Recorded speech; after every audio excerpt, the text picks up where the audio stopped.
Welcome to The Great Awakening. I'm your host, Josh Dawes. My guest today is Christopher Rufo.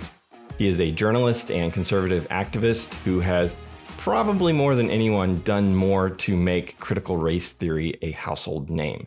He's been on the front lines of that fight for several years now, exposing that ideology in various corporations, in the public school system, in universities and government.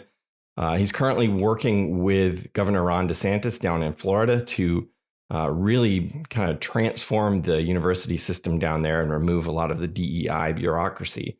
So he's just a really accomplished guy. His most recent project is a book that released this past week called America's Cultural Revolution: How the Radical Left Captured or Conquered Everything. It's a wonderful book. It really does a good job. His background is in journalism and documentary filmmaking, so he's a wonderful storyteller. So it's a very engaging read. He looks at the lives of four different radicals from the 60s and how their ideas were basically mainstreamed and filtered and pushed into all of our institutions, from government to media to entertainment, so you name it. But it's a great book. It's a really fun conversation, really wide-ranging conversation. We talk about quite a few things, from Christian nationalism to how he manages to be so productive, and his thoughts on the Civil Rights Act and all kinds of stuff. It's a fun conversation. I think you're really going to like it. So let's jump right into that conversation with Chris. Hey, Chris, thanks for joining me. It's good to be with you. So first of all, congratulations on your book. I finished it this morning. It is remarkable work, really. I said on Twitter earlier that I love when I find a book that just pairs well with another book. And last summer, or sometime last year, I read Days of Rage by Brian Burroughs. Yeah, your book, it kind of picks up where that leaves off with, it's all about the new left and the 60s and 70s radicals. And your book just kind of seamlessly picks that story and explains how they regrouped and, were able to kind of repackage their ideas and ideology into and basically, like the subtitle of your book, conquered everything, it seems like. How did you get into this space where you kind of became an expert on this cultural revolution? So in a sense, working a bit backwards. And so I had, been living in Seattle, reporting on some of the local policies and politics in Seattle. And so I became very familiar with how the left operates, what kind of activists are doing, and how it worked in that city. And then in 2020, after the kind of George Floyd riots popped off, I started getting tips from inside institutions with these diversity trainings, and published a story, published another story, another story, another story. And it became this kind of huge sweep of investigative stories. And then I went on Tucker. I asked President Trump to abolish these trainings from the federal government. He happened to be watching Tucker Carlson at that time and agreed, and then had his chief of staff call me the next morning. And then it became this national political issue. It became what we now think of as the critical race theory debate. And then after that, I approached it really from a kind of pure activism and reporting. In a sense, surface level. I didn't know the whole history. I didn't know the entire underpinnings of this. But as the activism slowed down and we started to really win the public debate, I did the kind of deeper intellectual work of tracing the lineage, looking at the history, uncovering, original primary source documents from the past, and then putting them together in this book. So if you want to know about CRT, if you want to know about, the left, if you want to know about George Floyd, kind of the riots around George Floyd, that's all in here. Drawing on a lot of the reporting I did. But if you want to go deeper, that's really the heart of the story that I tried to tell. Yeah, and you told it really well. I think this is going to connect the dots for a lot of people who recognize that there's something different about the time we're living in. It's the crazies all around us. But just to connect it. A lot of people go like all the way back to Rousseau, and it's hard for your average voter to kind of really, comprehend like, okay, how does this, 17th century philosopher really connect to what I'm seeing now? But, you go back to the immediate, within our, recent memory and do a great job of connecting those dots. I remember vividly when you went on Tucker, because I had been kind of discovered CRT through my own paths of, being concerned at seeing a lot of these ideas end up in churches I was a part of. And so I had been like kind of sounding the alarm in my little circle for a while. And my wife was sick of hearing about it. So it was really wild to see like, President Trump's talking about it now. See, I knew what I was talking about. As you did the research for this book, was there anything that really kind of, struck you as, seeing where these ideas came from? What were some of the things that really kind of helps you understand this more? Well, I think that in some ways, the most surprising feature that I saw over and over and over that was so fascinating as I dug through the old materials is that all of the reporting that I've done over the last few years on these topics, looking at school curricula, looking at DEI training programs in corporations, looking at government documents that address kind of racial and historical issues, there's this circulating sequence of buzzwords. There are like 10 key concepts that we think of as CRT. It's systemic racism, white privilege, police brutality, racial equity, disproportionate outcomes. The concepts in the language are more or less all the same through all these institutions. And that's shocking. Just that, the fact that all of our institutions that were captured by these ideas had a limited range of ideas and no originality. It was just this kind of stock set of ideas. But what I discovered is not just that they're a kind of homogeneous collection of ideas, but that they were already fully developed by 1968.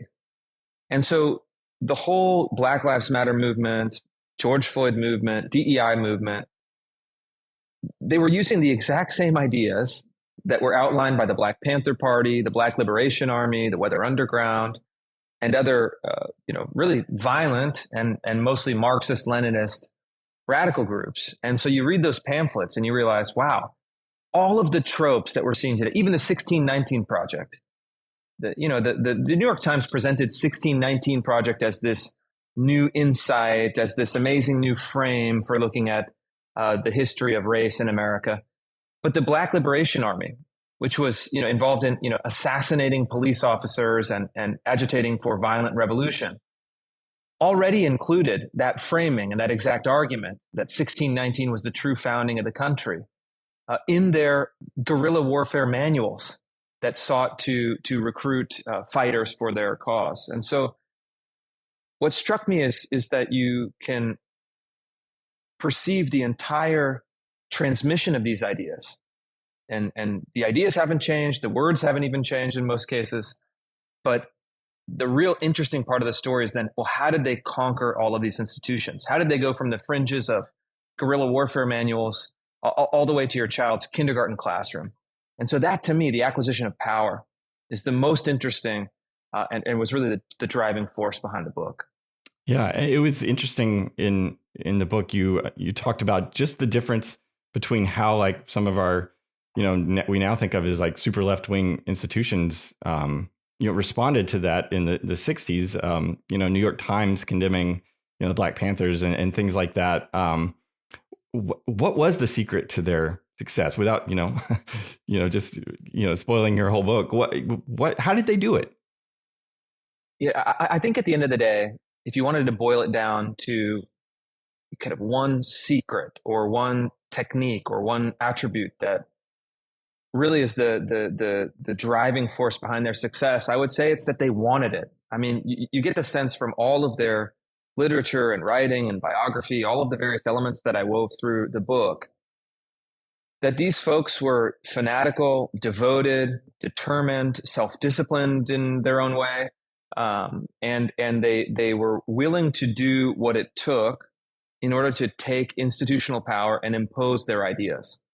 And I think conservatives, unfortunately, for a long time, have felt a bit more laissez-faire about the governance of our institutions, about the kind of maintenance of our K through 12 schools, about a lot of these cultural questions where they found themselves in retreat. And they created the space for the left, and specifically this faction of the left, to come in and dominate. And in some ways, the right and the mainstream kind of establishment never really stood a chance, because they were faced against people who had developed their political skills in the streets, in revolutionary organizations, and they were willing to use strategies and tactics that could easily overwhelm the mainstream centrist small L liberals who had once made up the establishment and represented the majority. Yeah, and I think the for so long conservatives have been kind of, I don't know, we want to believe we have a government that we can kind of set the parameters, wind it up, let it go, and we're safe. We don't have to, tinker with it much because we're protected by this, these limits to power. But the left, they want, like you said, they want it. How do we, I don't know, win over people on our side, that we have to start using political power? We can't just, hands off and hope that the other side plays by the same rules. I mean, I think to a certain extent that's already happening. So you see this tremendous parents movement starting in 2021. You see it now being formalized in organizations like Moms for Liberty. And you see legislators on the conservative side of the aisle starting to pass legislation on critical race theory, on gender ideology, on DEI bureaucracies, and taking the culture war out of the realm of pure intellect and to the realm of practical politics. So I think to a certain extent we've created that change, and certainly I think we need to go further. But the process has begun, and the question now is, how do we successfully navigate it? How do we adopt the right political strategies and tactics to achieve our objectives? And how can we push the political leaders in particular toward not just to do the right thing, but to actually do the right thing in a way that is politically beneficial for them. So we activate their self-interest and we activate a positive system of incentives. And so, and if you look at the top two candidates, even in the presidential primary, Donald Trump and Ron DeSantis, they are all in on these culture issues. They are willing to use political power, and they are together, far, far, far ahead of everyone else in the race, I think, because they've distinguished themselves by having learned and adapted and adopted some of these concepts that we've been putting out over the last 2-3 years. Yeah. And most recently, you've been working with Governor DeSantis down in Florida to really, I guess, rip out the DEI, infrastructure from the university system there. Can you talk a little bit about that work? Yeah, that's right. It's really my big project for the year. Every year, kind of by accident, I guess, I announce and I think of and I work on one big political goal. And my goal this year was to design model legislation for states to eliminate their DEI bureaucracies in public universities, to do a series of investigative reports to show legislators and the public exactly what universities were doing with these DEI programs, and then to persuade legislators and governors to pass those bills and to eliminate those programs. And within what is it? It's July, but this was last June. So with 6 months to spare, within the first 6 months of the year, we saw, Governor DeSantis really leading the way, doing an incredible job rallying support on this issue. He passed the bill through the legislature. Those DEI departments will be gone before the year begins. And then also in Texas, legislator passed a bill that will wind down all of their DEI programs. And so we've got the two biggest red states, and I think next year we'll see a natural copycat effect or domino effect. But I think it goes to show that if we do our work, if we do the policy work, we do the journalism work, we do the activism work, we do the relationship building work with legislators, we drive a successful and compelling narrative, and we create the conditions for political victory, that we can take some of these big projects that may have seemed impossible even 5 years ago and actually turn them into reality. And so, I have critics on the left, and then unfortunately, even some critics, some deeply misguided critics on the right. But we are building a coalition and a strong majority on the right, and really a strong majority in the United States. And so I'm excited to push this as far as possible. I mean, to really get out on that bleeding edge, to discover exactly how far we can go in winding down the racialist bureaucracy everywhere in the United States, and returning and finally realizing the principle of colorblind equality, so that everyone is treated equally as an individual, and that we fulfill what I think of as the mission, is to ensure people's liberties and to ensure that they are respected equally as far as their natural right and constitutional rights. I love all that. How do we prevent, in America, the power shifts back and forth. How do we prevent the left from just reinstalling all of that when power changes hands? Is there anything we can do to prevent that?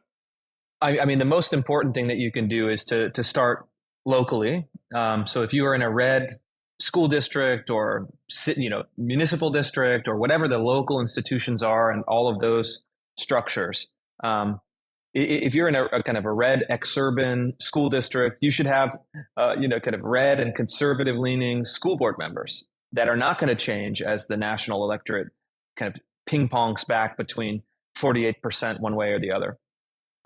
And then certainly in the states, the same principle applies. If you're in Florida, Texas, Tennessee, Idaho, not to mention North Dakota, or other small, Kansas, Oklahoma, these are states that are kind of trifecta states, that they have large majorities, sometimes even super majorities. And so start there, create different policies at the level where we have a lot more leeway, a lot more power, a lot more certainty, a lot more stability, and then work your way up the chain. I've always found that the best way to work on political issues is to figure out where you have the most immediate and tangible influence, and then build on that, rather than trying to start the other way around, which in my view is you end up wasting a lot of time. And so I know in my political work and activism work and intellectual work, I focus on, where can I deliver actual tangible victories? And so I don't spend really any time working on these issues in my home state of Washington. That's a kind of dead end in the near term. I spend a lot of time working in Florida and Texas and other places where the work that I'm doing can have significant and immediate impact. And then I think eventually over time, that will translate into putting pressure even on states like Washington and California and Illinois, even if that is kind of a very long-term goal. Yeah. So I think you're laying out a great template for how to do that within our government. How do we do that within the private sphere of getting that left-wing apparatus out of corporations, out of private organizations? Well, I think what we've done, and I'll be very explicit about this, is we've politicized the DEI bureaucracy, in the sense that we've turned something that had appeared to be neutral, beneficial, uncontroversial. They had created that image, that public image. We've actually exposed DEI for what it is, and we've turned it from a neutral non-issue to a very much political and public issue that is now being subject to debate. And so that's the first step. You actually have to make sure that people are brought back into politics. And some people complain. They say, "Oh, that's terrible. You're politicizing an issue." And I would say quite simply, it's like, well, these are political issues that are being unmasked, and their true nature as political issues is being revealed. And then we're submitting it to the public for debate, deliberation, and in some cases, legislation. That's how democracy is supposed to work. It's very democratic, and it engages us in our faculties of reason and rhetoric and persuasion, as our system was intended.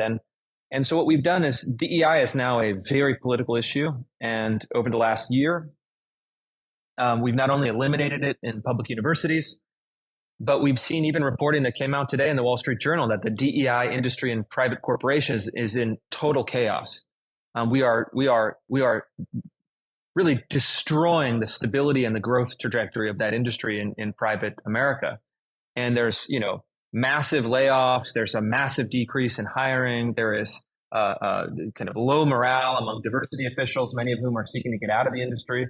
And this is good.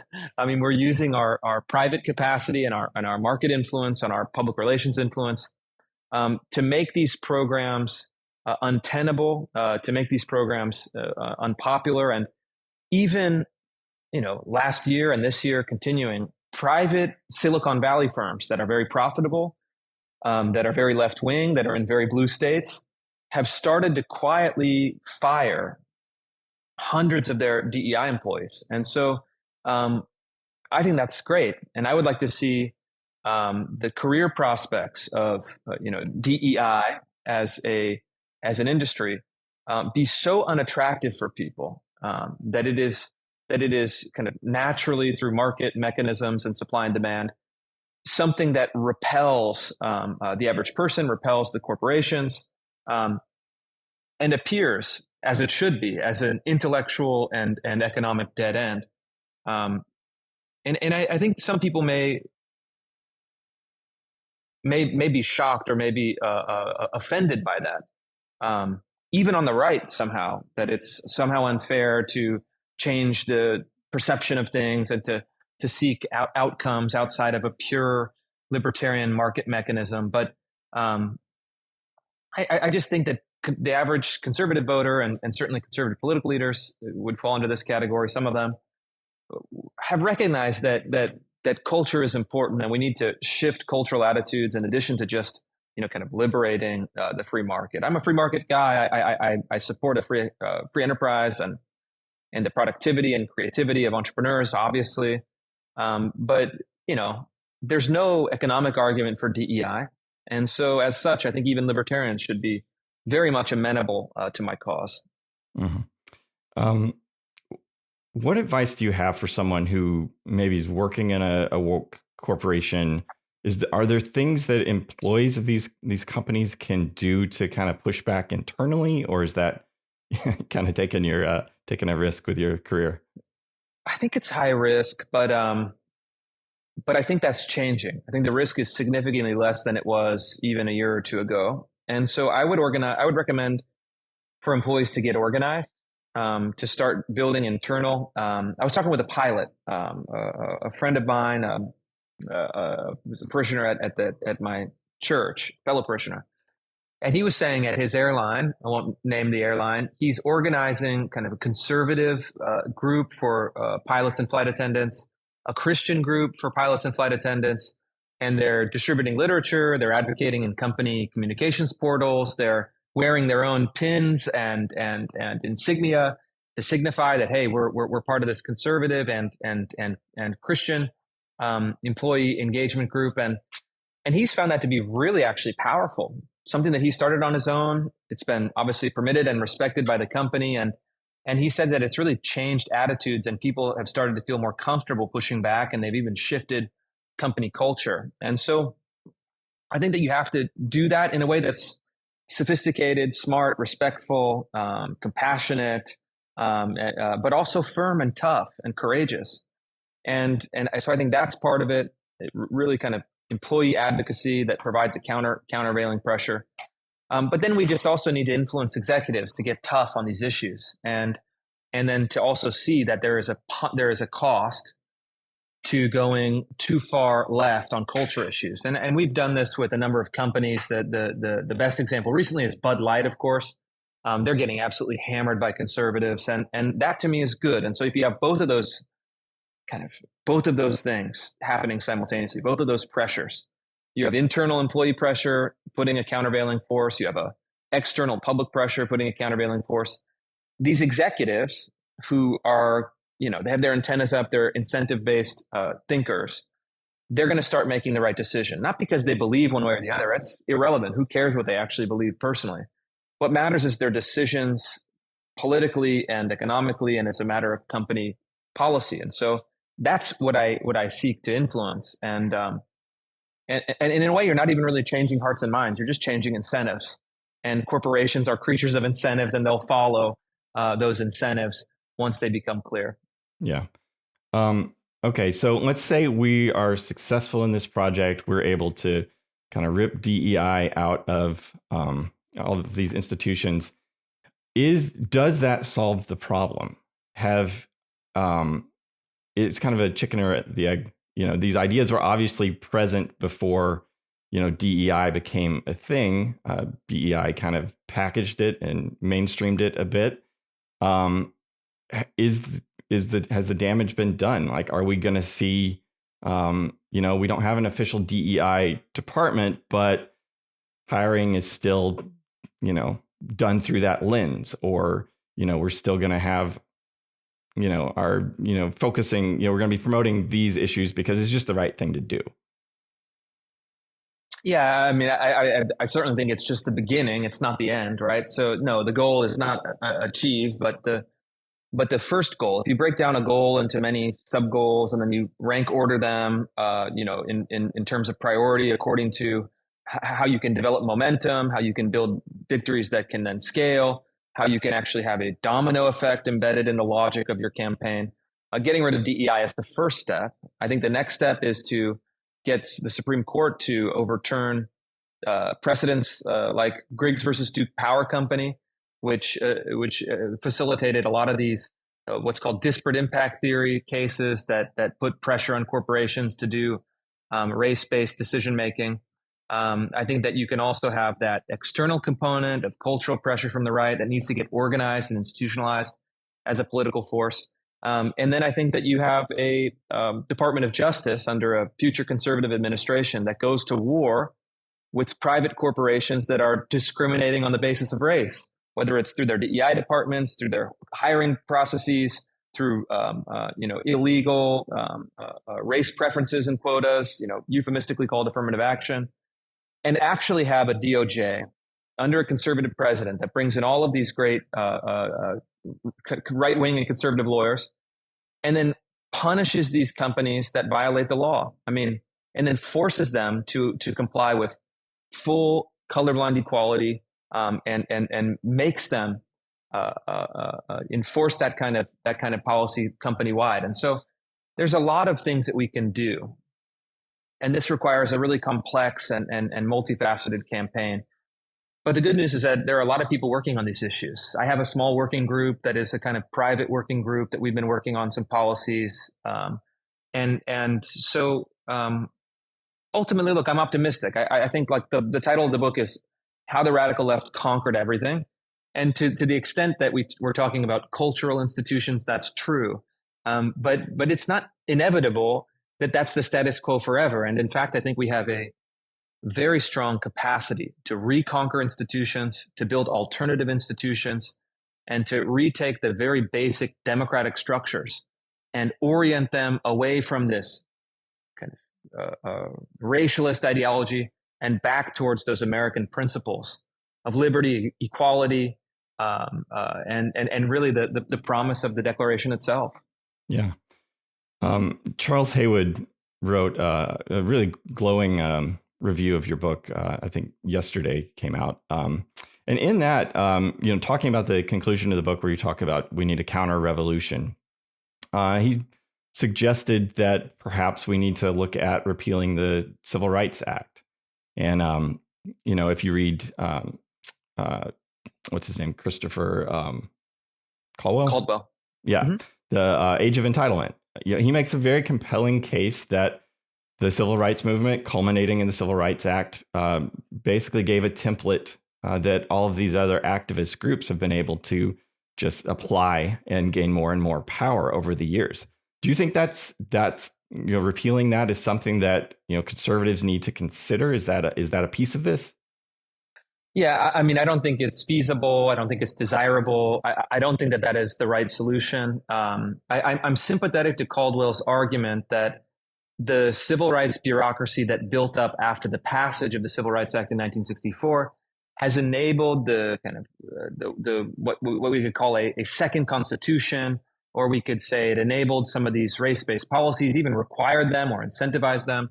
And as Richard Hanania is going to be making the case in his upcoming book, the civil rights bureaucracy has been the origin of woke. I think that was the title of his book at one point. I don't know if it's still the title, but and so I'm sympathetic to the argument that the misuse and the exploitation of the good intentions of the Civil Rights Act have created some of these problems. But I think we also have to be very clear. Prior to 1964, there was a system of racial injustice in the United States that treated people very differently based on their racial ancestry, and it was a kind of moral and political wrong. It was not justice. And so I think to the extent that the Civil Rights Act of 1964 redressed those injustices and created a system that sought to solve those problems through public policy, I think that it's legitimate. I think that interpretation of the intentions is good.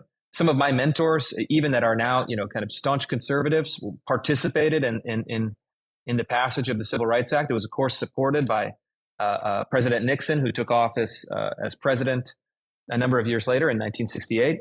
And the fact is that I think that much of the problem stems from the interpretation, the jurisprudence, and the departure from what I think should be a colorblind ideal, treating everyone as an individual, not categorizing people as groups, not having laws and institutions that seek to manipulate group outcomes and use preferences, discrimination, and quotas in favor of one without or against the other.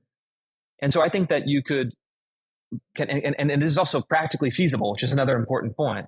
Mm-hmm. I think you could actually reform and improve civil rights law by getting rid of disparate impact theory, overturning Griggs, radically reducing the size and scope of the civil rights bureaucracy that has been captured by left-wing ideologues, reform the private sector frivolous lawsuits through kind of tort reform on civil rights issues in particular, so that these outrageous cases can no longer be huge paydays for trial attorneys and ambulance chasers or civil rights law chasers.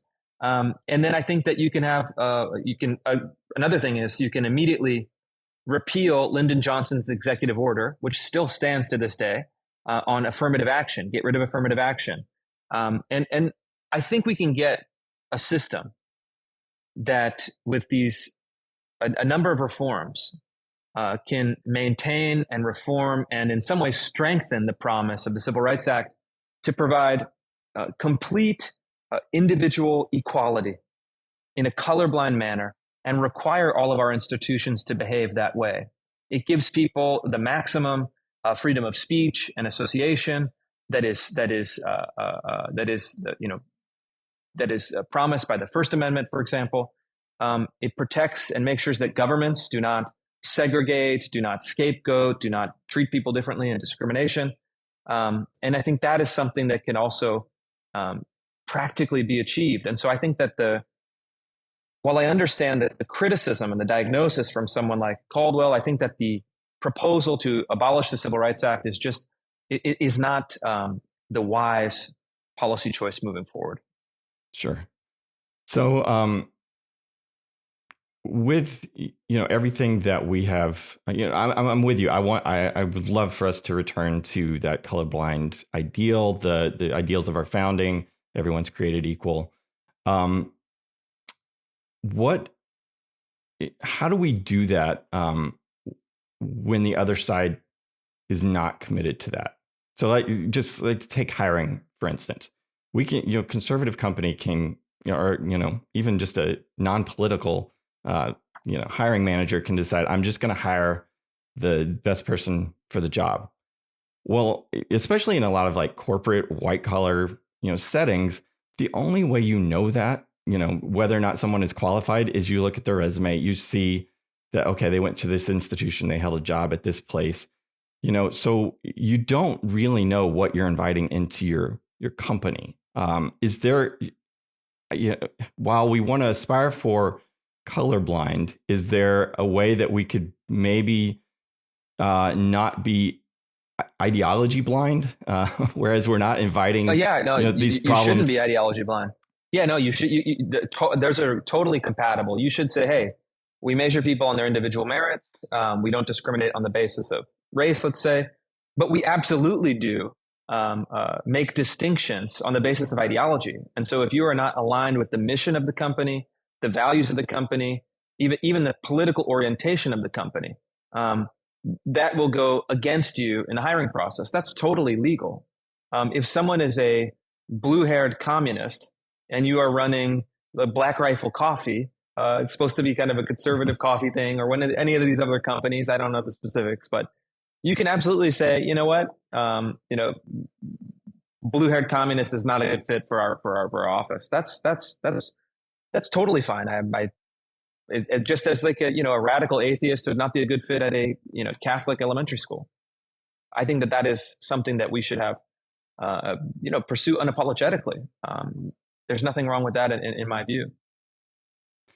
Okay, so as you've done all this research on the Cultural Revolution and detailed the story of how they came to power, how they took power in our institutions, what, as we're looking to go back to some of the founding ideals, what do we need to do different if we're successful? What guardrails do we need to put in place to prevent them from running away with power again? I think it's a character question. I think it all boils down, all of my research, reporting, activism, service as a trustee in a public university now. If I were to just say, and it's reductionist, but if I think it's helpful, say, what is the one quality that we need to have as far as our character to turn around these institutions? It's the ability to say no. And it seems very simple, but conservatives and broadly in our culture, everyone, we've lost the ability to say no. It's saying no is somehow treated as mean or unfair or discriminatory or bad, evil. And so therefore the default assumption is that everything is permitted. And that's just, an impossible way to run a society. I like to people say, oh, you have to have a, positive vision and you have to say what you are for. And yeah, I agree. That's all true. But look at the first 5 commandments, right? Thou shalt not. It's interdictions, prohibitions, rules against certain behavior. And I think that's what we really need to be able to do, is to go into these institutions and tell people no. Say, you know what? We have a public university. We're not going to do DEI. We have a corporation. We're not going to do racial preferences. We have a school. We're not going to teach that kids can change their sex and they can have plural pronouns for an individual kid, And so we're not doing the they, them. We're not doing the CRT. We're not doing, child castration procedures. I mean, it's like, if we can't say no to some of this stuff, we don't deserve to win.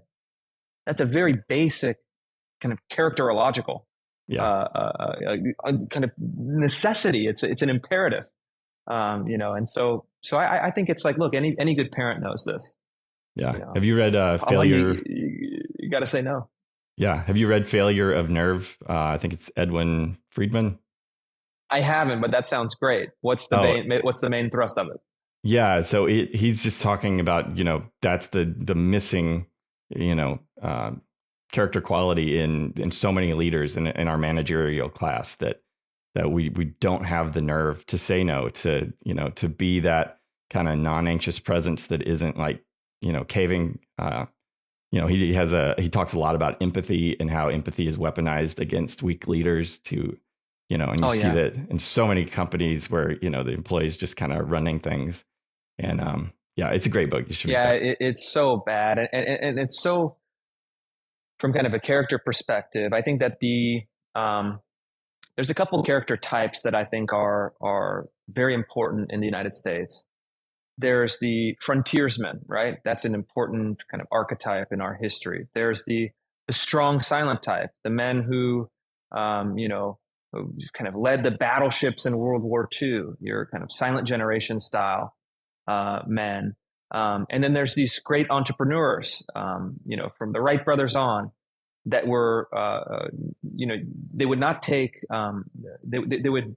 they would pursue their vision even in the face of ridicule, and they were iron in their determination to reach their ideas. The robber barons were this way as well.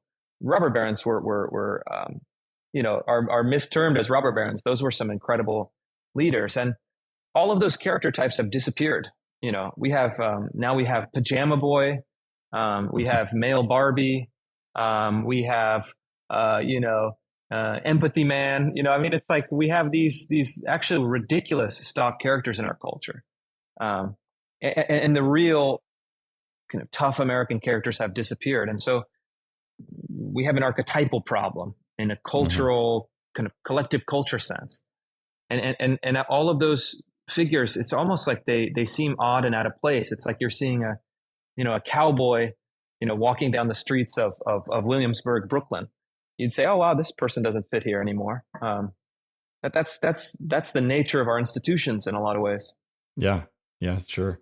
Tucker Carlson gave a speech at, I think it was Heritage Foundation shortly before he was fired from Fox, where he kind of, I don't know, he was kind of talking about his realization that we don't live in the same country, that our political situation is not the same as it was maybe in the 50s, where it's like we all have this common goal, and we're just debating on the best way to get there. He said it's really shifted, whereas one side believes that they are, what they believe is good, we believe is evil, and vice versa. Do you think that's a good way to look at our political battles? Do you feel like there's we're headed towards some sort of national divorce, or do you think that there's still, most Americans are still, can see, have the same shared goals? Yeah, no, two parts to the question. No, I don't think we're headed towards national divorce. I think that's hyperbolic. I actually think it's unwise to talk in those terms, as some of our colleagues on the political right have been doing recently. I just think that is counterproductive to the country. And I think that those are the kind of things that maybe are worth, abstract contemplation, but I think an analysis of the basic situation of the country, to me, indicates that is exceedingly unlikely, and thankfully so. But there's a deeper question that you're asking, and in this, I'm afraid that Tucker is correct. And what it really is the transition into the postmodern society. So postmodernism is, one way of looking at postmodernism is rather the fragmentation of a single grand narrative or meta narrative into many kind of relativistic and competing sub narratives. And I think if we look at postmodernism in through that definition, which is an important one, I think that's exactly what we have. We don't have the great American story that unifies us, even if it's based on a kind of aspirational telling of the American story. That's disappeared. And what we have in its place is many competing meta-narratives, dividing the United States up along the lines of race, identity, sexuality, dividing the United States up along political lines from kind of left to right. And then these are all institutionalized in these various competing institutions. But the thing about institutions is you only can have one story that the institutions tell. So in a K through 12 school system, you have one curriculum. It's the same for all the kids. And so you'll either teach to reduce it in a simplified in a way that I think is still reality based. The United States is fundamentally a force for good, or the United States is fundamentally a force for evil. And I've seen curricula in many districts, some of which still teach that the United States is ultimately a force for good, others that teach the opposite. And so the problem with the postmodern condition is that in an environment of kind of relativistic and competing sub-narratives or personal narratives even, to fragment it out even further, you ultimately have to choose among them for your institutional narrative. And so that is the great fight that is with us. And the question, in my view, is whether or not the American story can survive the narrative fragmentation or the intellectual fragmentation that is upon us. And I hope that it can, but it is uncertain at the very least right now. Yeah, I think that realization that Tucker talked about, just that there can't be a neutral, everybody's, you're going to govern according to some moral framework. That's really kind of the animus, I think, behind a lot of the Christian nationalism conversation in evangelical circles. I'm not, I don't embrace the term, but I don't run away from it. But I think that a lot of people in that space are starting to realize, like, we have to govern according to a moral framework. How can we, I don't know, how can we begin to help people understand that it's good to impose, a moral framework, through the government? I'm not talking about crazy locking up, people who atheists. Yeah, of course. I know what you mean. Yeah. Yeah. Well, I mean, look, the government operates on a moral system and hierarchy. Whatever its stated intentions are, kind of moral systems and moral decisions and moral choices can be teased out or can be understood through the behavior, even if they're only implicit. And so every government operates on a morality.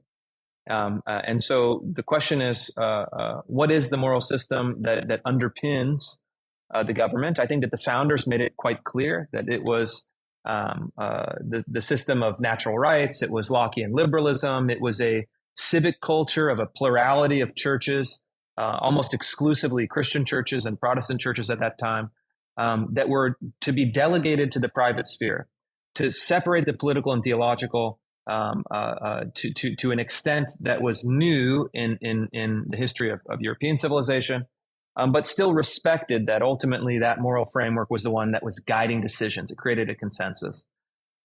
There's a question about Christian nationalism, and I think that it is misguided philosophically. I don't think that it's compatible with the Lockean liberal democratic tradition of the United States. I don't think that it is supposed to be a kind of Christian nationalist country. And certainly many of the founders were not Christians. They were deists. And so I think reading back into the history as if it was a kind of a Christian nationalist government, I think is just not true. Of course, in private life and in civic life, there were many churches, even established churches. So it's complex, but I don't think you could say that they intended for that kind of system. And then the second thing, just as a practical and rhetorical matter, Christian nationalism is just an awful, in terms of persuasion, in terms of building a brand to get behind. And actually, and I'll explain to you why. I mean, the old kind of moral majority Christian coalition, that's optimistic. It's positive. It has a nice feel to it. It built into the old Nixon idea of the silent majority. It claimed to represent the vast majority of the population. That was actually, in some ways, pretty good persuasive language. But that movement failed to secure political power, and now is basically a vanquished political force. I don't know anyone that thinks in those terms or considers those ideas and institutions relevant in the modern debate. And Christian nationalism is much worse than that. I mean, Christian nationalism is a gift to the left rhetorically, because it very much sounds like and is a kind of cognate or a substitution for white nationalism. That's the play that the left is doing. they want those things to be interchangeable, equivalent, attached, related. And so I think that to push that as a philosophy, and then even more practically to push it as a persuasion tool, I just think it's going to run into a brick wall. And that movement, and there's some people who may support that language whom I know and admire. I think the guys at the American Reformer are generally, in my experience, well-intentioned, very smart, very disciplined, and but I think this idea of Christian nationalism is just it's counterproductive even to the basic goals of the people who espouse the philosophy, and it's in its most charitable reading. And in the other reading, I think it's being hijacked by some people that are not good, people that don't have good intentions, people that I think are using it in actually the malevolent sense of that phrase. And I just oppose that completely. You're a strategic thinker. I loved it when you basically called your shot on CRT and how you were going to get it labeled. And I remember when you tweeted that, it was like, oh gosh, he's giving the playbook away, and then whoops. But it worked. It was it worked. So you're a strategic guy. So put your, if I can steal, get some free consultancy. So for Christians who want to persuade other Christians, who want to persuade voters that the country needs a Christian moral framework, what is the best way to kind of market that idea? Yeah, I think you have to, I can't, it takes me some time to come up with maybe some good phrasing, arguments, labels, kind of identity, kind of brand identity for a movement. But look, I think that you have to present it first and foremost narratively, and you have to establish that the country has lost its moral foundations, that the country's moral foundations are prior to its governance, its government, its public institutions. And we have to establish the case that all public institutions are governed by and toward a moral vision. And you have to articulate that moral vision. And in this case, I think you have to articulate that moral vision within the context of the tradition of American liberal democracy. And so I think you have to, the Christian nationalism to me sounds like something that desires to replace the American kind of liberal republic or Lockean liberal tradition. Whereas I think that you have to say something more along the lines of, we need to revitalize. We need to have a great awakening. We need to have a civil society that returns these great moral truths about the family, about the nature of faith, about the nature of human beings, about human nature itself. And then I think you have to also make this really complicated case of the relationship between the political and the theological. And I'm sympathetic to the argument that we've actually crowded faith out of the public square to such a degree that is well beyond what any of the founders intended. I'm all on board with that analysis. But you have to provide a way for people to feel like they can express their faith or even their non-faith within the confines of a public discourse and a public realm, in a way that is not going to automatically alienate people, automatically feel that this is simply another form of ideological conquest, which to me it gives that connotations, even if I know the better intentioned people that care about Christianity in public life don't intend it to be that way. And then I think that the movement itself needs to be, I would say, look to some of the great causes that have actually succeeded recently, like the pro-life movement. The pro-life movement did an incredible job building a public image, and what they did was pretty ingenious. They had total discipline. They were well dressed, well spoken, well presented in the public eye. At all of their events, it was really optimistic young people, predominantly young women, who represented the cause. They had their talking points down. They had everything really dialed in. They were peaceful. They were embracing. They were welcoming. And in my view, the pro-life movement represented the kind of the spirit of that Christian ethic in a really beautiful and attractive way. Whereas the Christian nationalism has very dark undertones.